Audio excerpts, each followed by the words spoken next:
Infectious. Written by Welcome To Luxaria, aka getyaisha. My name is Oscar, and I was a waiter at Prime Steaks. It's a steakhouse if you couldn't tell by the name.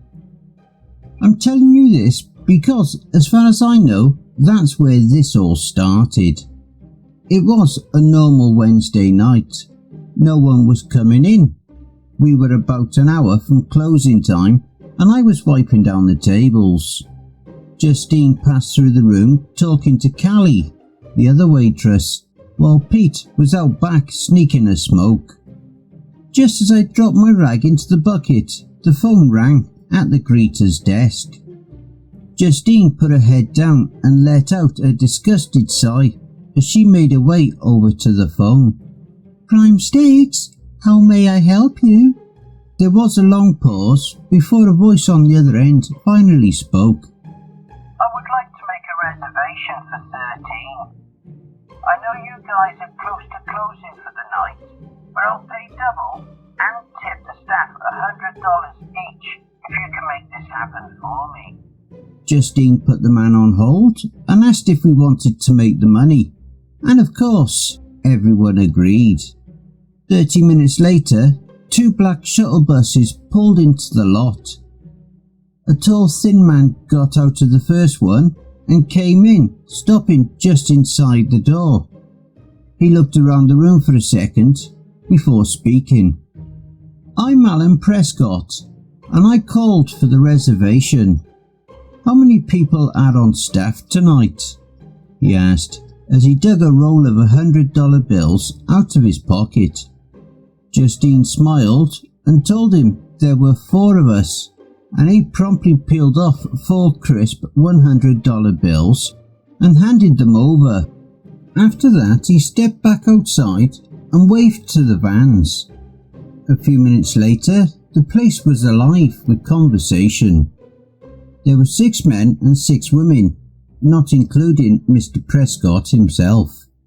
Once they were all seated and done ordering, Prescott stood in the middle of the room, raising a glass of red wine and clearing his throat to get everyone's attention.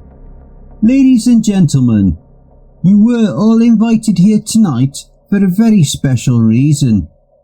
Everyone in this room has done a lot for the company this year, and I wanted to personally thank you all. He paused and took a long sip of his wine, then he sat the glass on the table.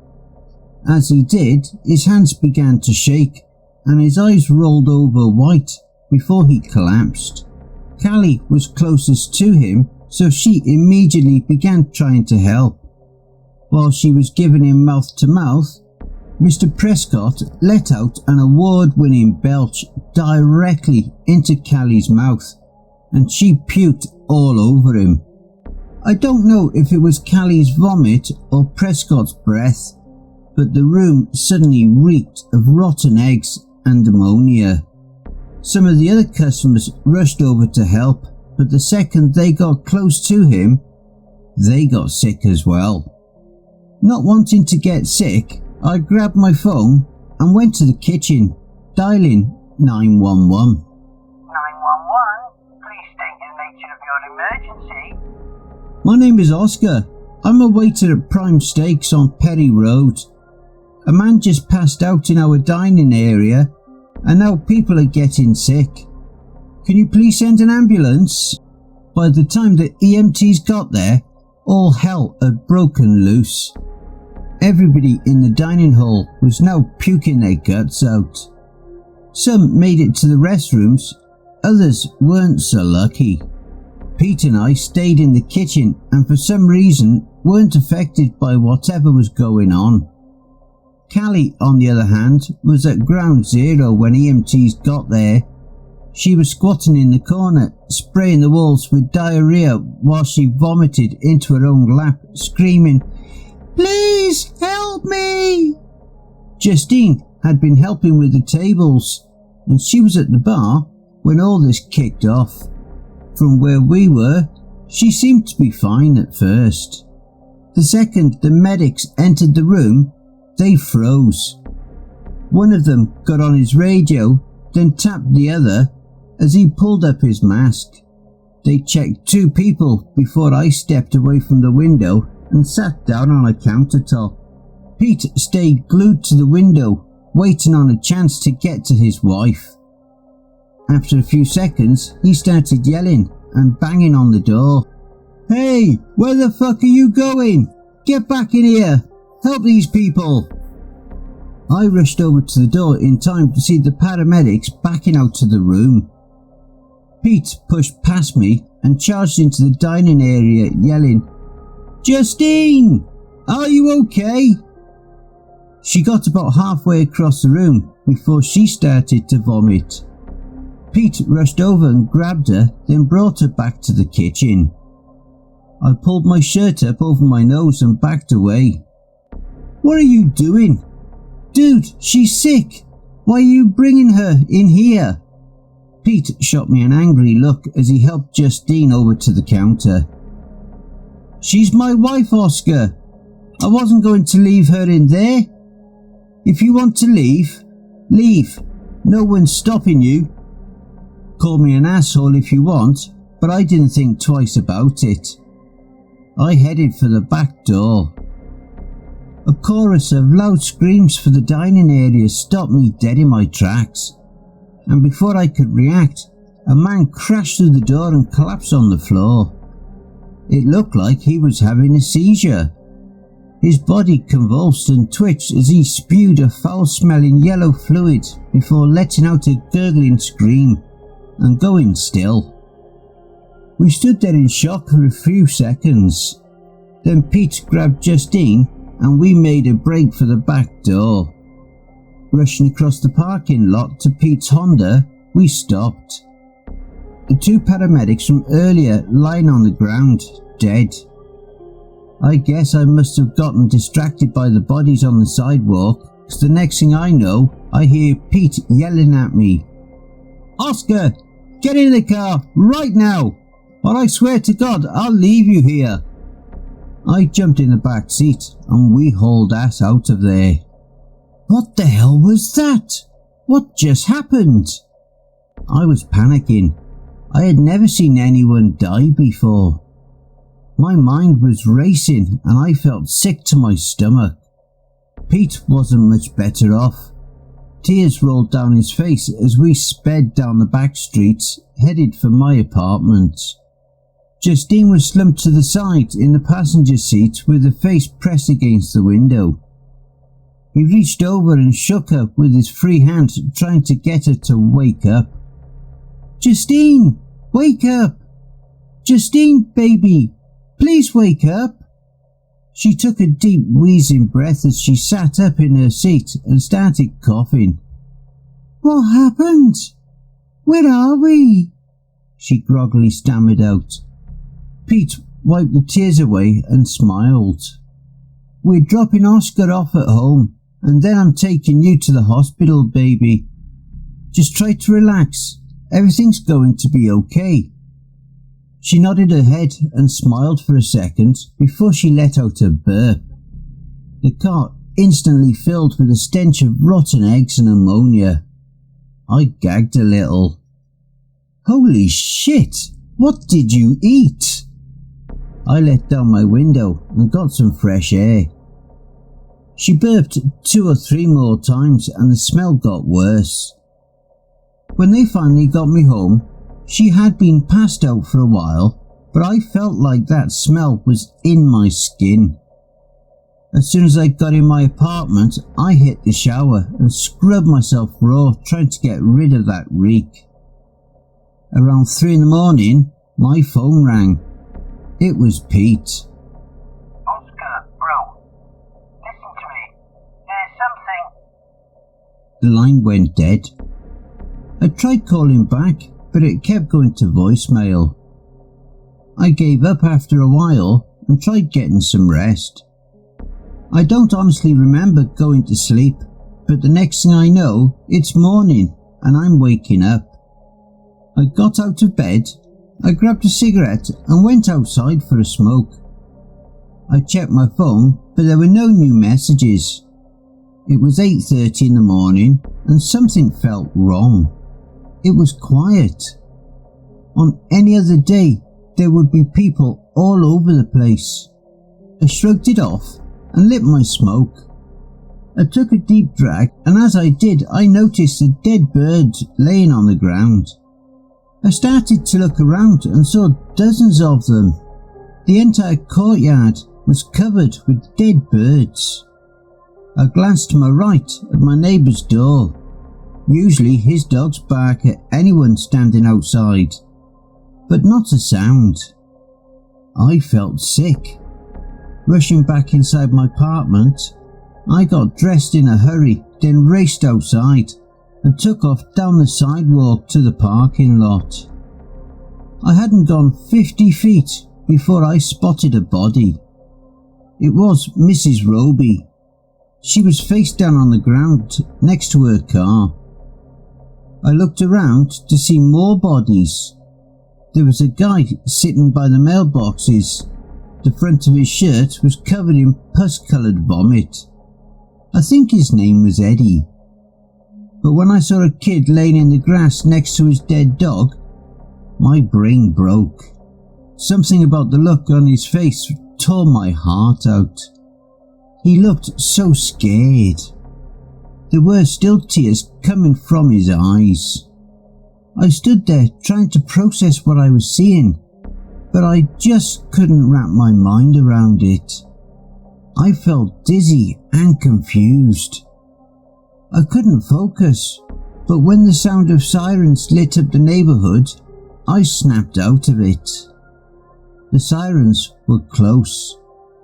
Listening for them, I ran out to the street to try and flag them down, but when I got there, what I saw was mind-blowing. There were at least 7 more bodies. The only living thing on the street were the flies. Hundreds of them, swarming around the pools of foul-smelling vomit that accompanied each corpse. It was too much. I lost it. Turned around and ran full speed back to my apartment and locked myself in. 6 hours earlier, Pete ran every red light on the way to the hospital, while Justine drifted in and out of consciousness in the passenger seat. Every time she would wake up, she would burp uncontrollably, releasing an odour that was making Pete want to throw up. By the time they made it to the hospital, the place was a madhouse. There were people everywhere, and once they got to the emergency ward, things got worse.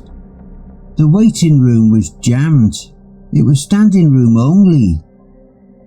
He stood there holding Justine up as long as he could, but he was getting tired. He did the only thing he could. He walked her through the crowd and laid her down on a stretcher he found in the hallway. After about 45 minutes, people started dying. All you could hear was retching and heaving, then fluid splattering across tile, followed by the thud of bodies hitting the floor. Then the place exploded into chaos. After a few minutes, Justine finally came to. She was slick with sweat and her breath stunk like hell, but she was awake. Pete helped her up, and once he was sure she could stand on her own, they got out of there. When they were back in the car, he tried to call Oscar. "Oscar, bro, listen to me. There's something..." His phone died before he could finish talking. Shit. He slipped his phone back in his pocket, started the car, and then peeled out of the parking lot, headed back to Oscar's place. Once they were on the road, Justine started talking. "Did you see her?" she giggled. "She brings the flies." She flashed a strange grin and started muttering something under her breath. Pete was getting more worried by the second. Not only was she clearly sick, but now she was talking crazy. He mashed his foot down and picked up speed as she rambled on. "There was an old lady that swallowed a fly she whispered as she rocked back and forward in her seat. Out of nowhere, she let out a scream and grabbed the steering wheel, causing the car to swerve off the road and slam into a light pole. The airbags deployed, breaking Pete's nose and knocking him out during the crash. He wasn't sure what happened to Justine, but when he came to, she was gone. It took him a few minutes to get himself together and get out of the car, but once he was on his feet, he did what he could to find her. He searched for her till sunrise and came up empty. He stopped for a second to catch his breath, then checked his watch. It was 8:15 and he was just a few blocks away from Oscar's place. If he moved fast, the walk would take about 30 minutes. With any luck, he could get Oscar to help look for her. By the time he got to 10th Street and turned the corner, he saw Oscar running into the apartments. Meanwhile, I paced back and forward in my living room, chain-smoking cigarettes and peeping out the window every few seconds. On the third time checking the window, I saw Pete with his broken nose and bloody face limping towards my front door. Holy fuck, this can't be happening. I closed the blinds, then rushed over to start pushing my couch in front of the door, just as Pete started knocking. Open the goddamn door, you idiot! I just saw you looking out the window. Let me in! I paused for a second. What happened to you? Where's Justine? After a brief conversation, I let him in. Pete told me everything that happened, and I agreed to help. I'm not exactly proud of what we did next. There was no way we were going to find her on foot, so we came up with the idea of taking Mrs. Roby's car. Since she was lying next to it, the odds were pretty good her keys would be in her purse. All we had to do was get them. The air was heavy with that horrible smell drifting around on the breeze as we made our way over to Mrs. Roby's body. I hadn't really gotten close to any of the bodies at this point, so seeing Mrs. Roby up close was surreal. Her skin was slick and almost grey looking. She was lying in a pool of her own vomit, and when we turned her over, something equally funny and fucked up happened. Mrs. Roby voided her bowels in explosive fashion. Unfortunately for Pete, he happened to be standing in that general area. There was a wet pop when it happened, and Pete instantly let go of her legs. Oh, what the fuck? He retched and fought the urge to vomit. I couldn't help it. I laughed. She sprayed his forearms and chest, and I think it may have gotten in his beard. I laughed so hard I cried, while Pete gagged and heaved his guts out on the sidewalk. When we finally did get the keys, Pete cleaned himself up and we started searching for Justine. The streets were insane. Emergency crews were working overtime trying to help people, and bodies were dropping left and right. Everywhere we went, people were dying. It was insane. We drove around for hours looking everywhere we thought she might be, with no luck. We were running low on gas, so we stopped to fill up. I don't know what happened, but I guess Pete saw someone he thought was Justine because he yelled, "Justine! Wait!" And he took off running before I could react. I left the car and tried to catch up, but when I got to the alley he ran down, I didn't see him. I ran through the alley, hearing Pete's voice. When I came to the other end of it, I saw him standing in the street, looking confused. "Dude, what are you doing?" He was looking around frantically, trying to spot which way the person had gone. Out of the corner of my eye, I saw something move, and Pete took off in that direction. I ran after him, barely keeping up. when we made it to the next opening, what he saw stopped us both in our tracks. The woman Pete had been chasing wasn't Justine. She had a similar build and the hair colour was close, but it wasn't her. The woman was standing in the alley, holding a baby in her arms, tears streaming down her face. "Please, you have to help her. She's not breathing." I didn't have to get close to see the baby was dead, and by the look of it, she wasn't far behind. Her skin was already turning a sickly grey, and she was dripping with sweat. The fly buzzing, waiting for her to hit the ground. I grabbed Pete by the arm as he took a step forward. "What are you doing? That's not her. We can't help them. We need to go."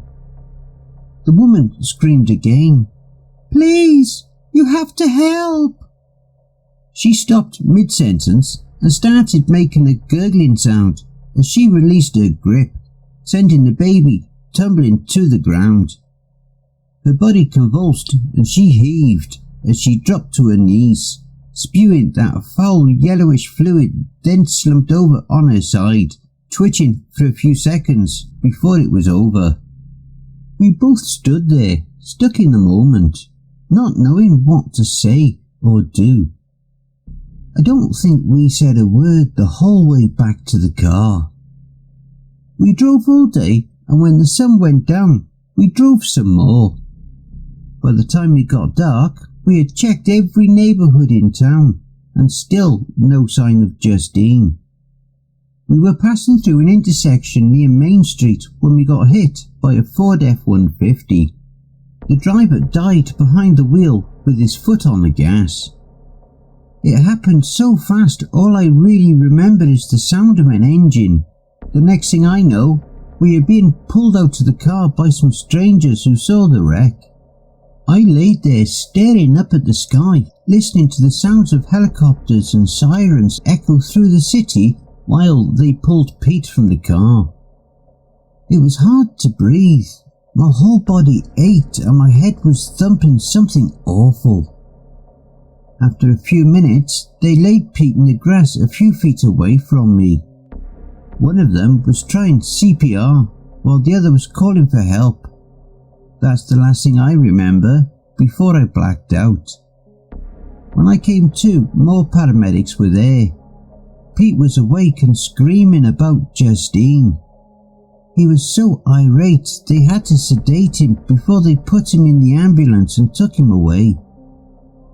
Before they could load me up, things went to shit. The paramedics that were dealing with the guy in the truck started getting sick. The EMTs that were helping me rushed over to help them, and they got sick. Within minutes, they were all on the ground, dying. A few people out of the small crowd that had gathered were filming with their phones, but once bodies started dropping, it was every man for himself. Pretty soon, I was alone on a street, full of the dead and the dying. I lay there listening to the last gurgling gasps for air and the gut-wrenching dry heaves of the unlucky few that hadn't passed on or passed out, hoping it would be over soon, if not for their sakes, for mine. I don't mean to sound insensitive, but it was driving me crazy. At one point I remember yelling over to one of them, "Just shut up! Shut the fuck up!" Not my proudest moment, but I couldn't take it anymore. Time passed so slowly once the street got quiet. I struggled for God knows how long, until I was able to stand on my feet. Once I did, I looted the ambulance for pain meds and crutches, then started my long trip home. I'll spare you the trip because honestly, nothing happened. I hobbled home, nobody helped, and that was that. It's been a few days since that happened, but last night Justine showed up at my apartment. I didn't mean to kill her. I thought if she saw the gun she would go away, but she was acting so crazy. She was screaming about the flies, and when she attacked me, I just reacted. Everything happened so fast. There was a loud bang, and before I know it, she was on the ground, screaming, "Why can't you see her?" till she gasped her last breath. Pete showed up this morning. I should have known he wouldn't be far behind her. When he saw her body on my floor, he attacked me. I didn't stand a chance against that rage. He beat the hell out of me. In his anger, he didn't see the gun until it was too late. I jammed the barrel under his chin and fired at the same time, blowing the roof of his skull out, before he slumped over dead. My two closest friends were now both lying on my living room floor. I sat across the room, staring at their lifeless bodies for a long time. My hands were trembling and I couldn't stop crying. There was no living with what I'd just done. Sobbing uncontrollably, I put the gun in my mouth and pulled the trigger.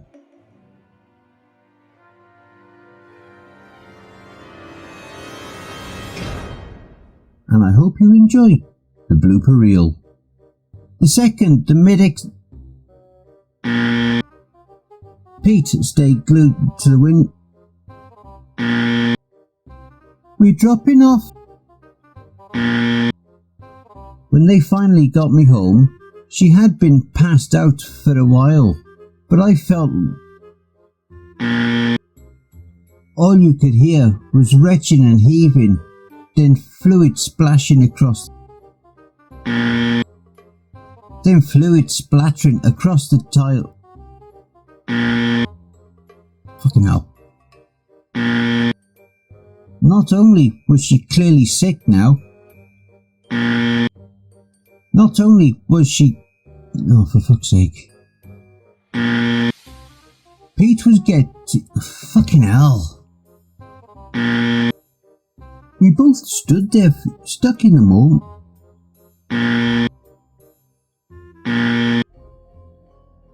Hey family, a very big thank you to Welcome To Luxaria, aka getyaisha, for allowing me to narrate such an awesome story.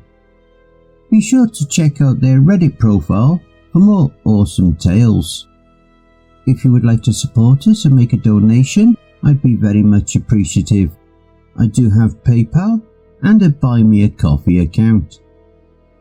Be sure to also check out our merch store. There are plenty of items and designs to choose from. If you enjoyed this video, then why not check out the next one here on the right hand side. You can also follow us. All my socials and all my other links are contained within the Linktree link below. Take care everyone, and I hope you all have a wonderful and peaceful night. And don't forget, where fear is, happiness is not.